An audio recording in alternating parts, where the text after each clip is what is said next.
LAAWOL KISAL ko laawol peewal e ɓantal. Bismillahir Rahmanir Rahim. Alhamdulillahi wa kafa. Summa salatu wa salam ala ashrafil anbiya'i wal mursalin wa ala alihi wa ashabihi wa man istanna bi sunnatihi wa nahja bi nahjihi ila yawmiddin wa ba'd. Assalamu alaikum wa rahmatullahi wa barakatuh. Wa alaikum assalam. Ay bisikbe julbe haray no wowir non e oɗo radio meɗen Tamata FM 92.6 eɗe ɗo jumaji fof hiɗen mari oɗo émission haray hande kadi Incha'Allah en hewti e oɗo émission meɗen haray hiɗe wondiga e karmako meɗen tedduɓe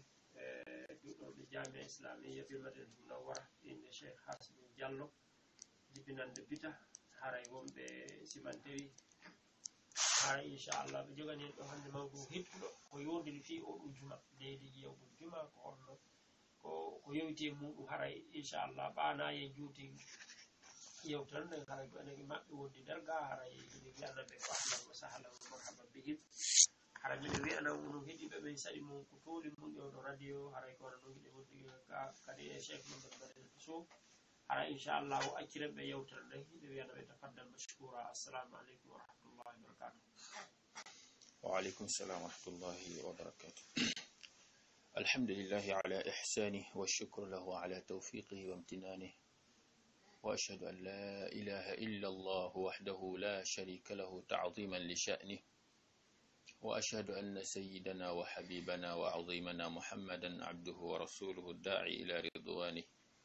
صلى الله وسلم وبارك عليه وعلى آله وأصحابه إخوانه. أما بعد، إخوة الإيمان مستمعي الكرام في كل مكان، أحييكم بتحية الإسلام قائلا لكم السلام عليكم ورحمة الله وبركاته. حياكم الله ونفعكم الله وبوئتم في الجنة منزلا. هري يتبع يتدى ألا جول أن لا نمك صلى الله عليه وسلم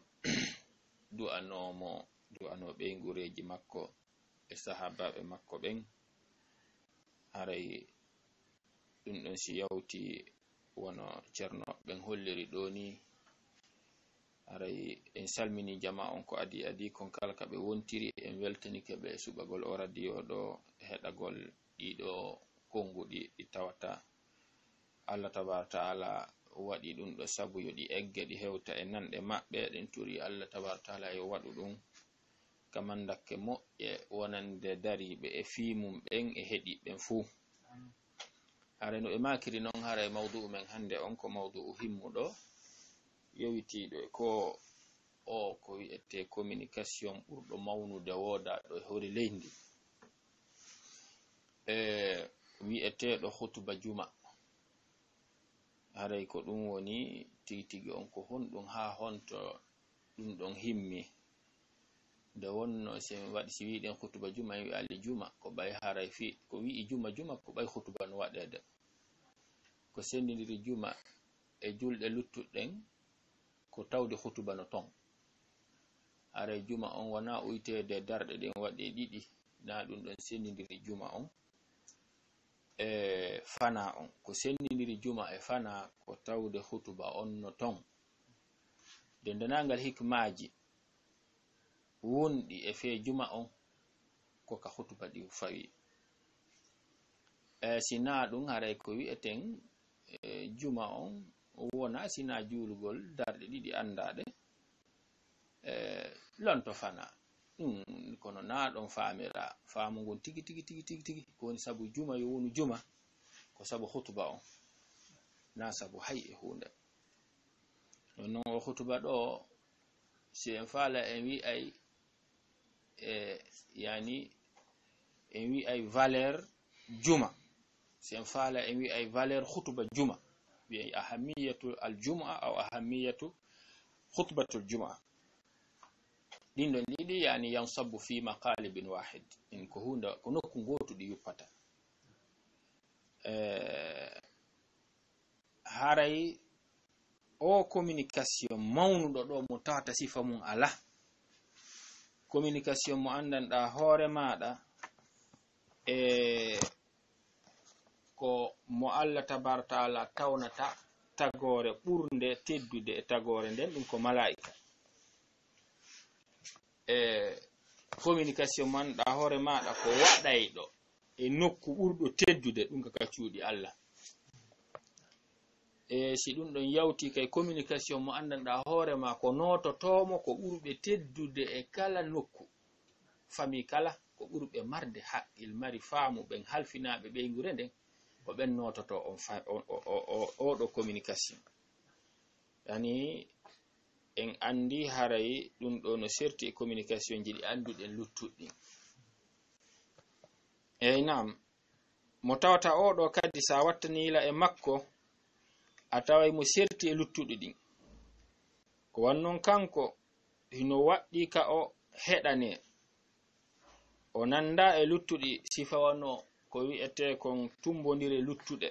kongareji ma ɗum ko wi'ete kon jandeji ka lekkolji ma nokkeli goo ka fottete yewte ɗum ɗo fu no serti e mum nanda e ɗiɗo fes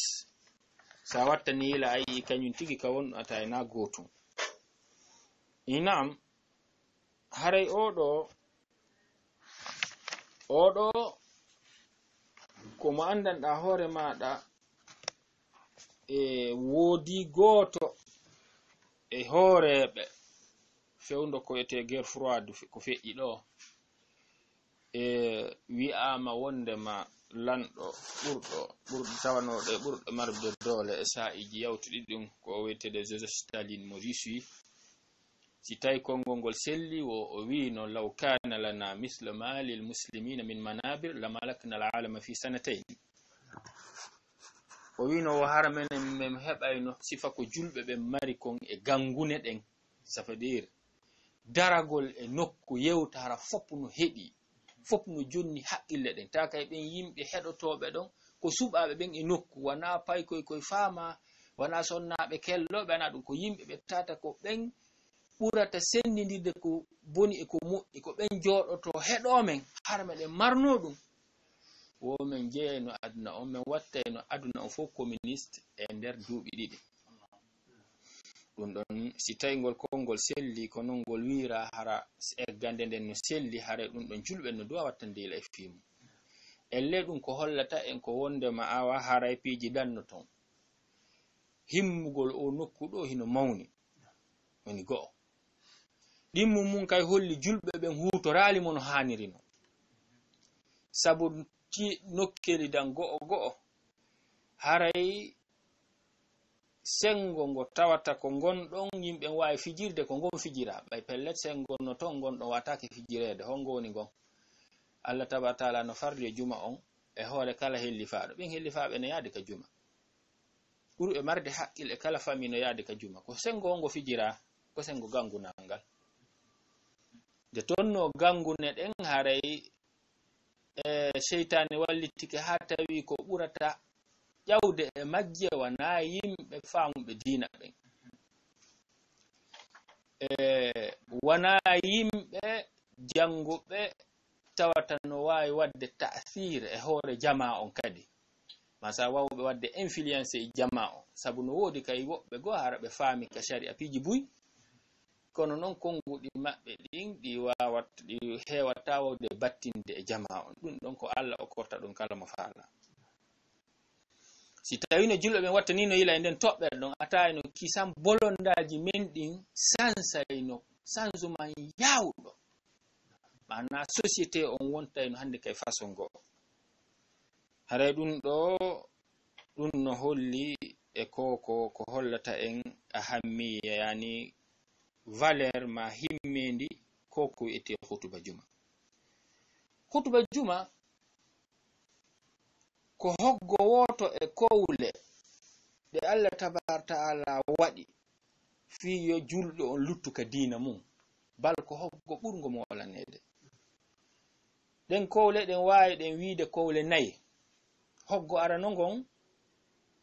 ko waɓutuji ɗin joyi Allah tabaraka taala waɗi julɗo on farli e makko wono nela sallallahu alaihi wasallam makirno non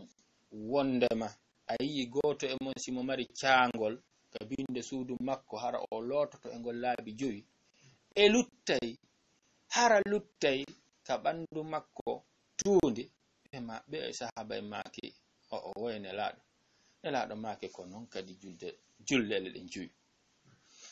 idan ɗe julɗele ɗo 5 kala teddinɗo ɗe haray kara han iblisa wawratamo kara han beleɗe wonki wawirtamo kara han tuuyo ɓandu wawirta heɓirta feere makko ko ɗum wasi Allah tabaraka taala daali inna salata tanha anil fahshai wal munkar julde nden nde haɗay on tigi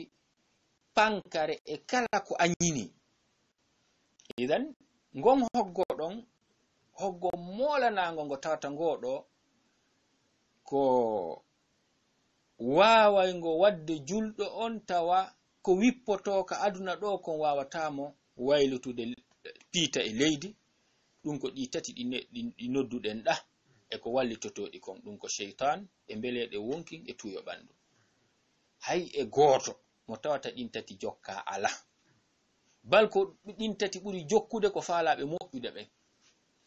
sabu yimɓe ɓe tawata sheytane walliɓe ha ɓe shirkani Allah ɓe yeddi Allah ɓen sheytane mara haaju e feƴƴangol ɓe ɗon sheytane kay o la'a o bonnata ko boni koɗo asi hawnaki ɗen yi'a ɓe inna he kefere no bo hunna ahadi no waɗa ɗum ɗo hatta kefere hunna ahadi sheytane mara haaju yo bonnu ahadi bal ko ɓurata welde sheytane ko si o moƴƴini ahadi makko ndi yimɓen hoolike mo yimɓen boyre donc ko faalaɗo moƴƴude kon sheytane mari haaju e bonnugol idan hay e gooto e men wata waɗo haqqille mum sheytane jokka ɗum wata hutto hoore ma kadi fiimbeleɗe wonkin maɗen hino arde ɗaɓɓite fi liɓugol ma tuyo wonkin ma ngon no faalama liɓude e ko harmi ɗum wata hutto hoore ma fi ɗum andu ɗum ko tabi a neɗɗo ko lutti an ko yamiraɗa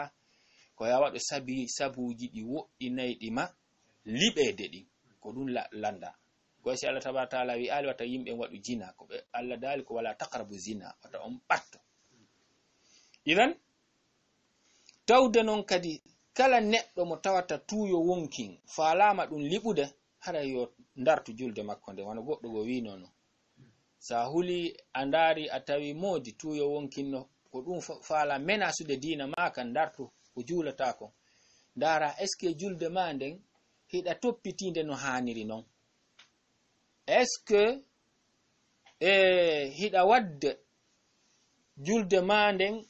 har haqqil ma hino ton sabu julɗe ɗen kay ɗen andi wona Ibnul Qayyim al-Jawzi no yewti julde nde e noneji 5 o wi julde nden hino ton mo tawata ko juulowo wi'eteɗo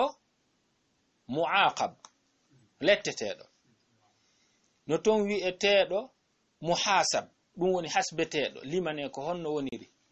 hettoro karaha no ton wi'eteɗo musab ɗum ko heɓowo baraji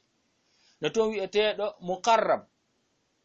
ɗum woni ɓattinaɗo Allah no ton ɓurɗo on ɗon ka wi'eteɗo mutma'in mo kata ɓernde mum nden deeƴi ala bi zikrillahi tatma'innul qulub oɗo noon hewtugol ɗiɗo martabaji ɗiɗi sakkitiɗi ɗum ɗon no mettani fi min o yewtoɗo mi anda noon heeɗi ɓen kañum ko hombo woni muaqab letteteɗo on komo tawata a khalla bi fi'li salati wa a khalla aidan bi qalbihi fi salat yani o waɗi ella ka juulugol misalan imma o timminali farillaji ɗin ma sunnaji ɗin o bonniri julde nden ka kuuɗe oɗo ko letteteɗo no ton wi'eteɗo muhasab hasbeteɗo komo andan ɗawar ma o timmini julde nden ka tellere makko tere ɗen gollata kon fof timmi sifa wano ko wi'ete farilla e sunna fof timmi kono noon ɓernde nden ala ton fas ko tawata ka o habbiri ɓernden hooti ka marché hooti ka biro hootiri ɗo hammiri ɗo oɗo ko limanteɗo geɓal makko ngal ka nder julde ko yerka hakkikin arti o no ton neɗɗo go tataɓo on wi'eteɗo musab ɗum ko heɓo baraji on ɗon komo tawata tuma habbiri wo haqqilkin dogay nde wonde kono o etotono ki artira ki dogay tun o eto artira ki dogay tun eto artira wona e ndin jihaadi ɗon Allah yo omo sabu on gere ɗon mo o faala fewnugol hoore makko no ton nayaɓo on ko oɗo yela en torki Allah Allah waɗu en e oɗo si tawi en heɓali daraja jowaɓo on ɓay on kan wela heɓude tentini ngu jamanu ɗo wi'eteɗo muqarrab ɓattinaɗo ko manɗa hoore ma tuma habbiri wo hakkil kin directement hoti honto ki hoti ka miji tagol fi julde nde miji tagol ma'ana ayeje ko o jangata miji tagol fi battane makko lahara o wawa stay ko lawol lahara o dari e mum mo yahude o ɗo wi'ete ɓattinaɗo Allah kono no tum ɓurɗo oɗo on ɗon ha no metti heɓude ko sullatun min al awwalin wa qalilun min al akhirin ɗum ko ete mutma'in mo tawata so o habbiri ɗon e ɗon automatiquement haqqille ɗen yahay ka Allah kisan si ɗe yahi ka Allah wawa si kay ko kuran nange hande kay o so'ata hay fusi hay e tere makko ɗen so'ata sina mangu Allah ngon o ɗo hiɗen andi misal makko no wa salafu salih woɓɓe go ɓe tawata sifano tabi'iyankojo go mo tawata hari ɓay o heɓi probléme ka koyngal makko ɓe inni ɓe taƴaygal ma ɓe yarnamo ko siwrinta sifa ko ete anesthésie o wi Allah o molori Allah nde o heɓata goɗɗum ko wirnata haqqil makko ɗin andutugol Allah o wi haray si on taƴay koyngal angal a bete acci haralan juulude e taƴingal fewno ka o juulata ɗon o so aali ko annon haqqile ɗen fof no hoti ka Allah wano ɓe wiri noon ka imamu sahawi rahimahullahu ta'ala o woni no mo haɗa waɗugol pihum pirintihum ka yeeso mihrabu woni noon tawi ko pirintinano ka yeeso mihrabu ka yeeso makko ɗon ayni imamu honɗum haɗanɗa pirinti hino pirinti yeeso ma o inni wallahi bimi fuɗɗi julde mi yaali ko woni yeeso makko kono yaali ɗum parce ko Allah tun o reni ka julde ɗiɗo fof holli ko ɓeeɗo ko ni ɗo annela sallallahu alaihi wasallam ko ɓe makayno ko ju'ilat qurratu ayni fi salah bi maana ko hattirde e hoore lemeƴel ko julde nafata kon ko nde julde nden habbira tun nde nattama ka Allah tabaraka ta'ala yalta e alamu sufli yaha e alamul ulawi wonta hande kadi mo andanɗa hoore maɗa Allah tabaraka ta'ala e tawnimo e jiyaɓe mum suɓaɓe ɓen patron ɓe ɓen jiyaɓe ɓanɗa hoore ma hay hunde e merente hoye aduna wawataɓe folude hay hunde e mettinanede aduna wawata hewde ɓerɗe maɓɓe hay hunde e jarrabuyeji aduna wawata suninde ɓernde maɓɓe ko ɓe woni ɓe andanɗa hoore ma ɗaɓɓeteɓe ɓen ko haɗo bani adama woni ghayatul umniya ko bani adama yeloto wonande faamuɗo fi ɗum ɗo kono noon mo anda fi ɗum ɗo halaki hawnaki o yelo heɓugol laamuji ɗi o yelo goɗɗum go o yelo goɗɗum go kono ɗum ɗo fof ko piiji inférieur tosoki ɗi tawata ɗi eɓɓodira e ɗum ɗo ko ɗum ɗo haray holli ma'ana ngo hoggo arano ɗo ngo wi'eten fimum ko wiyete julde kon julde no watta goɗɗo mo sunotako fes hara suno makko ngon ko fi taskagol fi Allah tabaraka ta'ala ko waɗi noon kala ko Allah waɗi e jarrabuye o yitaki san hikma mum on ɓay o jonnitay Allah tabaraka ta'ala hoore makko inna lillahi menen ko Allah men wonani ka aduna ɗo wa inna ilayhi raji'un menen ka makko men hotata simo faala noon ka aduna ɗo ɓay ko menen ko kanko men wonani simo faala o nawninay simo faala o wasinay simo faala o lettay men ka kasoji simo faala o lettiray men piggal laamuji ma piggal bomɓe ma sifa ɗum kala ko o faala yo waɗu par ce que ko Allah men wonani ɗo nde Allah faala o kay ko o waɗi wo ko ɗum ɓuri men welde si tawi on tigi wa'i ni haray o woni patron ka hoore gurdam oɗo noon julde nden no naɓa goɗɗo apparantiyagal ka diina no tawa e ko ɓurata wadde goɗɗo naɓa mo ka Allah nde julde ko wasi tawi Allah tabaraka ta'ala daali hadisul qudsi maqtaraba ilayya abdi bi shay'in ahabbu ilayya mimma aftaratuhu alayh ha hande jiyaɗo am ɓattorallan hunde welayde lan ha hewti so waɗi komi wi'imo kon komi farle makko kon kono noon wala yazalu al abdu yataqarrabu ilayya bin nawafil hatta uhibba jiyaɗan o serata no ɓattoranmi waɗugol nafiloji ɗin ha mi yiɗamo no ɓoy jeeya ko ɓuri marde daraja e nafiloji ɗin ɗuɗɗingol juulugol tentini jemma tata jafa junubuhum anil madaji yad'una rabbahum joni gaynen acciden ngon hoggo ɗon naafi ɗum ɗon wonno yewtere men nden hande kono taw ɓay ma waɗen silsila mum taw ma rewen e mum en andi hoggo arano ngo Allah waɗi fiyo bani adama mawnuka diina lutta ton o hota ka Allah ko o malaɗo ko ɗey waɓutuji 5 si tawi on ti waɗi apanantiyagal majji ha o wawi o ɓeydi naafilo o ɓatto Allah tabaraka taala si feƴƴi ɗon ko honɗum wawata wallitade ngon hoggo ko nde jumare si tawi no Allah tabaraka taala wanno tum waɓutuji ɗi 5 acci ɗon tawi julde juma ala ka tawata yimɓe ɓen aray jooɗo ɓe farleyo ɓe heɗo ɓurɗo ɓe faamu daro yeeso maɓɓe wiya ayyuhannasi ittaqullah onon ye yimɓe hule Allah andintina ɓe ko ɓe yooɓo e nder yontere nden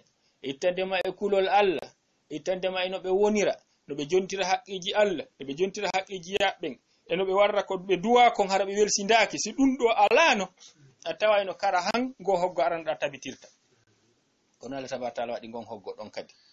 ɗum ɗo fof ko seede yurmede Allah wonande jiyaɓe emba Allah no yiɗani en aljanna emba Allah no yiɗani en ɓutti aduna e hoore ɓutti aduna heɓota ko si natuma goɗɗo gonɗini Allah hooli fodore Allah nden ko nden do si ɓutti aduna heɓoto hay e goto wata yeddude ɗum ndaren ɗaɓɓuɓe jahuji ɓen ko ha honto ɓe heɓi sonja ndaren ɗaɓɓuɓe jawle ɓen ko ha honto ɓe heɓi sonja ndare ɗaɓɓuɓe jama ɓen ɗi jimuji ɗo tati jawdi e jahu e jama ha honto on ti sonjoto si tawi o woɗɗike ɗiɗo piiji bila shak Allah tun andi haka o sonjoto idan jurmende Allah nden wawgol ma wadde weltiɗo ka aduna ɗo ta ko heɓuɗa o a weltoray luttinama e galle luttal wi'eteɗe mbele maɗen ɗum ko aljanna ɗum ɗo ko hunde tiɗum nde tawata Allah tabaraka taala o yani o waɗal ɗum sama kala tawde mo yurma neɗɗo on ɗum waɗi si o waɗi ɗi shari'aji ɗo o ɗuɗɗini ɗo acci daali e neɗɗo on tun o wi'a ya waɗo o ronkama waɗande juɓɓudi no warra mo no wiide tum modi hare onon kay juule juma nde heɓuɗon feere o kono waɗal ɗum juule waɓutuji ɗin mi farli on 5 ndaare tawi mo heɓuɗo tan o waɗal ɗum o waɗi ɗi mawqut waɗanaɗi wawtu so accudunma mum moɓiniɗa fo nde wota nafatano ma ase wonkinkin koyo ki looto sowno o sowno ko ɗin laɓɓintaki naaki looto nde wotere lootande nden ɓurta ayna ɗum idan o juma ɗo woni hoggo ɗiɗaɓo ngo tawata Allah tabaraka taala no faandori yo julɗo on luttu nder ton fi yo tawe ɓeɗo yimɓe ɓe tawata allazina an'ama Allahu alayhim min annabiyina was-siddiqina wash-shuhada was-salihin wa hasuna ulaika rafiqa fi yo luttude ɓeɗo ngoɗo woni hoggo ɗiɗaɓo ngo jon noon si en faala en feƴƴata kole ɗeɗen ɗo en jopoto tun en ala fense fensennade hoggo tayaɓo ngon ko hongo ko ndu lewru sumaye ndun ɗon kadi Allah waɗi ndu ka on tigi yooɓo e mayru fi ɗiya lebbi 11 hara seytane wawali mo folude o waɗani ndun ɗon kay ko ndu heruri ɗuytugol mana doole shahawuɗen jolka seytaneji ɗin ha neɗɗo on hetto wawa say ko kanko tun taga seytane o ala fewdo ɗon o wawa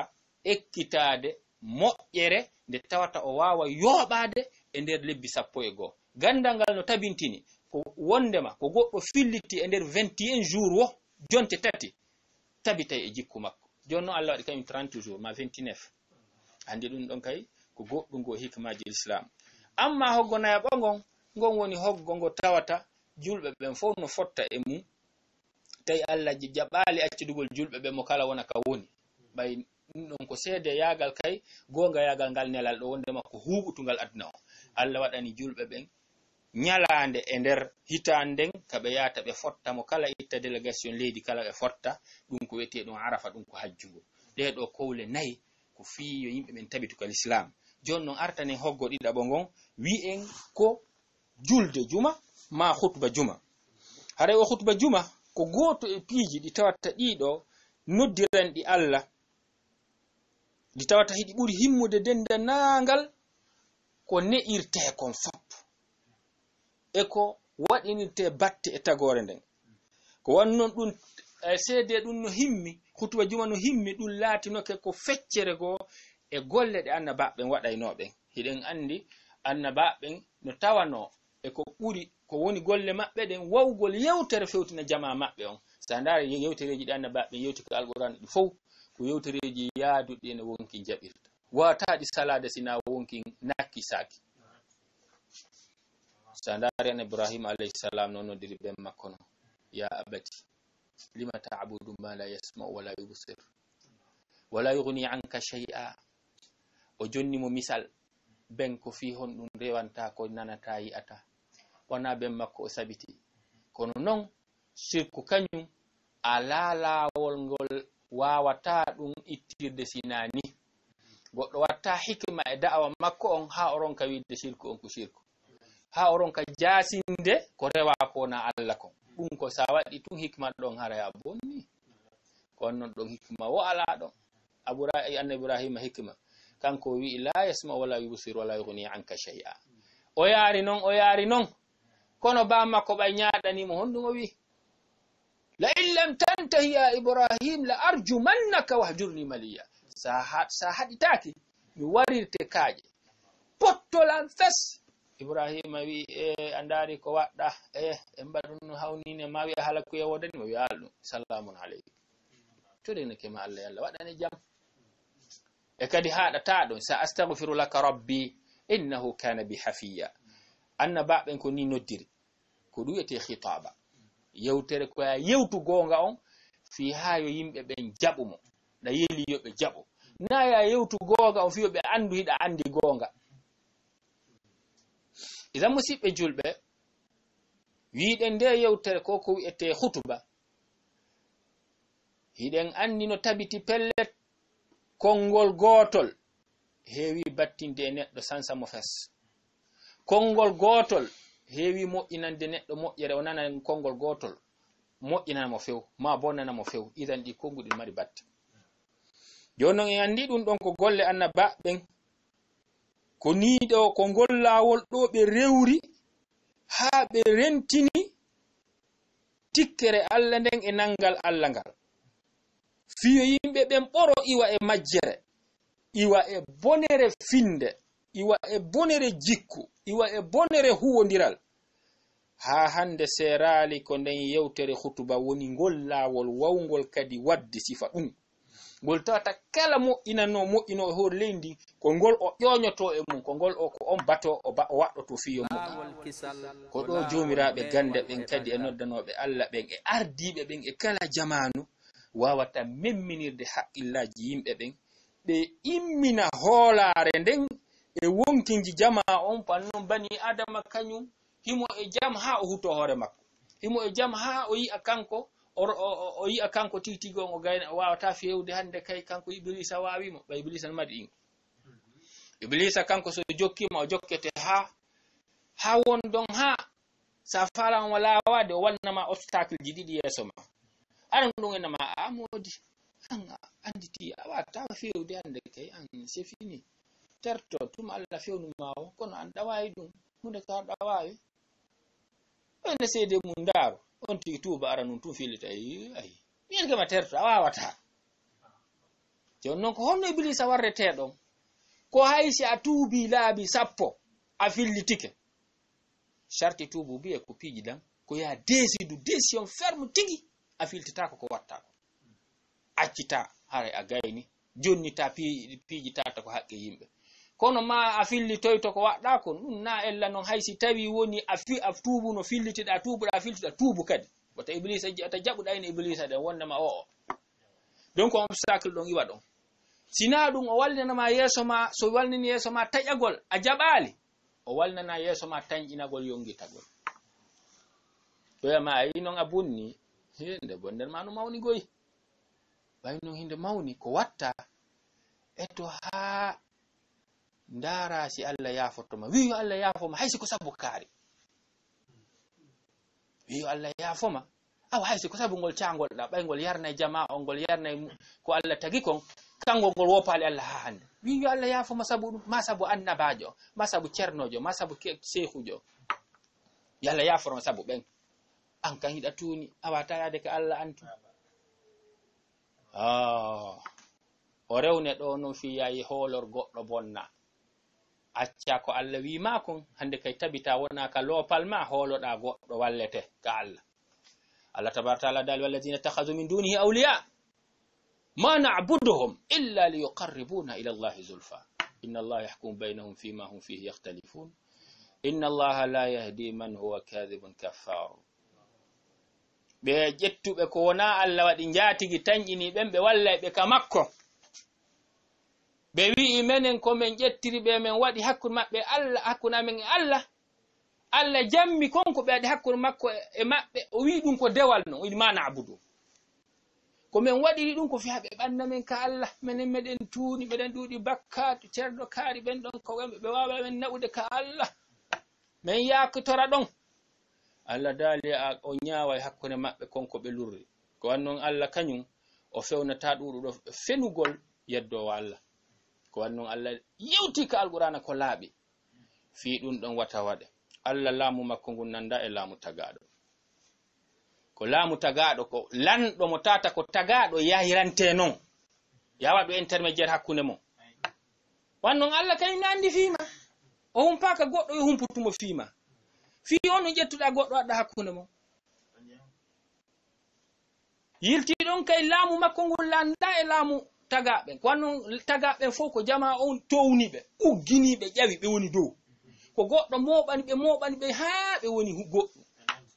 Allah noon est ce que ko noon Allah gooto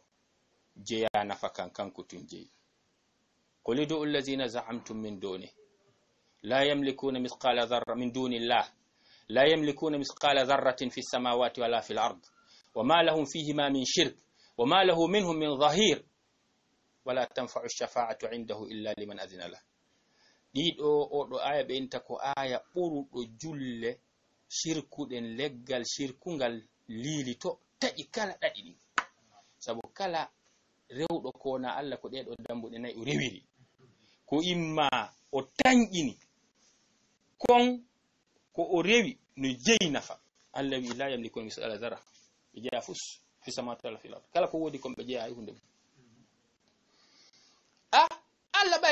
ɓe jeeya wa jon ɗon kafi Allah ma lahum fihima min shirk kafa e makko fus min jaɓi ɗum Allah on jeeya an kafa kono e hawnaki wa joni fewndo gollata ɗum hari ɓe tawa ɓe walteno wa ma lahu minhum min dhahir fus ɓe waltaki ɗo marɓe haqqil fof no jaɓi haɗi ɗo tati fus Allah wallitaka fof ko Allah jeeyi ɗum kono noon ɓenna Allah tigi tigi on ko min rewirta ɓe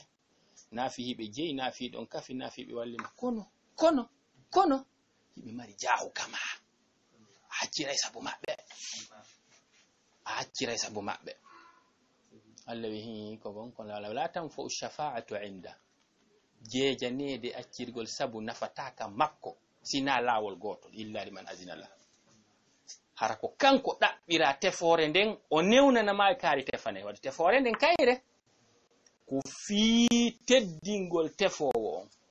ɓeɗo Allah no yaafiɓe o naadaɓe aljanna kono noon mo faala teddinirde annabajo ma ɗum sahabajo ma ɗum neɗɗo moƴƴuɗo goo ma ɗum siɗo hay teetiɗo ma ɗum alqur'ana ma yo tefan o fii yo heɓu teddungal ko ni o naatira aljanna sabu haray ɗiɗo piiji hino ton wona ɗoni mawdu men on kono ko wiɗen tun hutuba on ko ɗum ɗo annabaɓe rewri nawri